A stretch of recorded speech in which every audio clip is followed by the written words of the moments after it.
حبة بقى رز بشعرية ايه.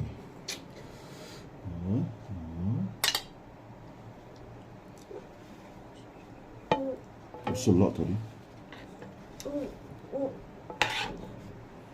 بتتصاير شوية بصل يعني كده.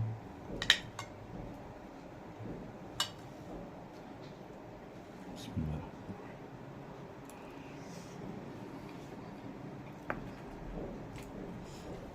اوف. مولعة بس جامدة قوي، حلوة قوي قوي قوي. انا زودت شوية مية للبطاطس دي اول ما حطيتها في الفرن، وملحتها بملح وفلفل عشان كنت نسيت املحها قدامكم.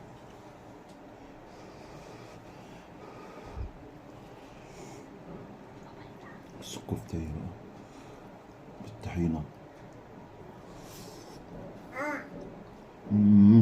جربوا الوصفة دي جامدة قوي قوي قوي. الكفتة دي، الكفتة دي بالطحينة كده جامدة قوي.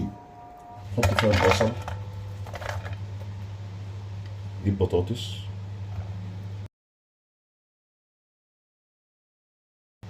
طماطم،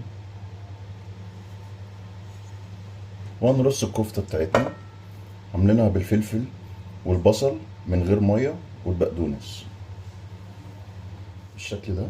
هنحطها في الفرن لحد ما تستوي وأوريكم شكلها بعد ما تستوي. ودي الكفتة بعد ما طلعت واستوت.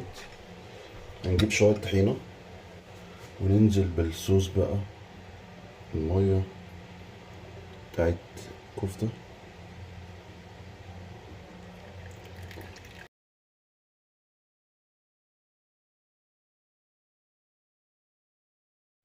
ونقلب بقى. الطحينة دي أنا كنت عاملها مجهزة. انزل بقى بالطحينة على الكفتة.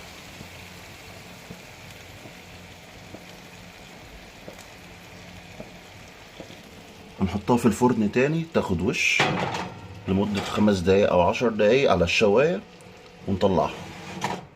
وده كده شكلها بعد ما طلعت وخدت وش حلو قوي في الفرن. حلويات حلويات حلويات، كفتة بالطحينة حلويات. شوية الرز مع شوية البهاريز دي،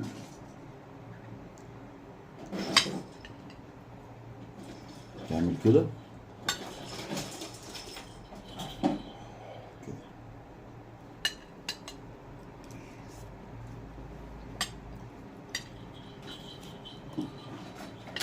البهاريز دي بتأكل.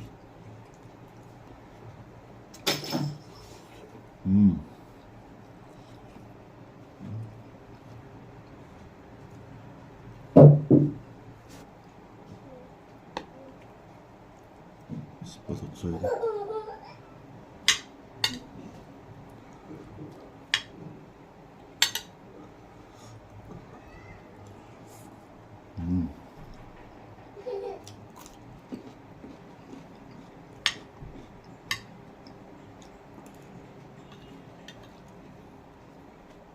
جامدة أوي البطاطس.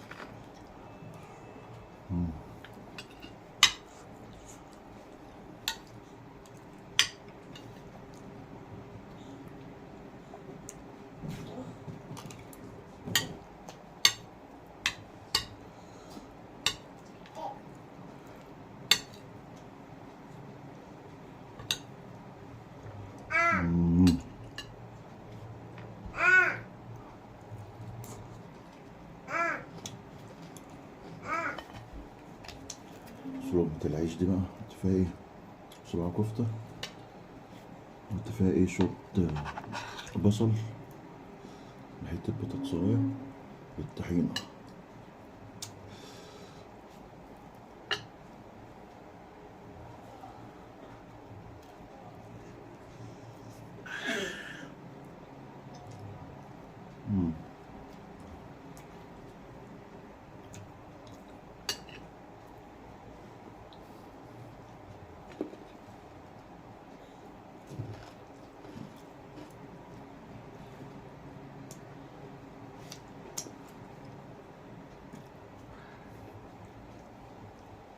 جامده قوي. بوم بوم قوي.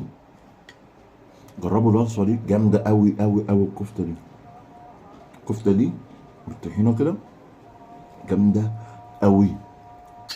سلام.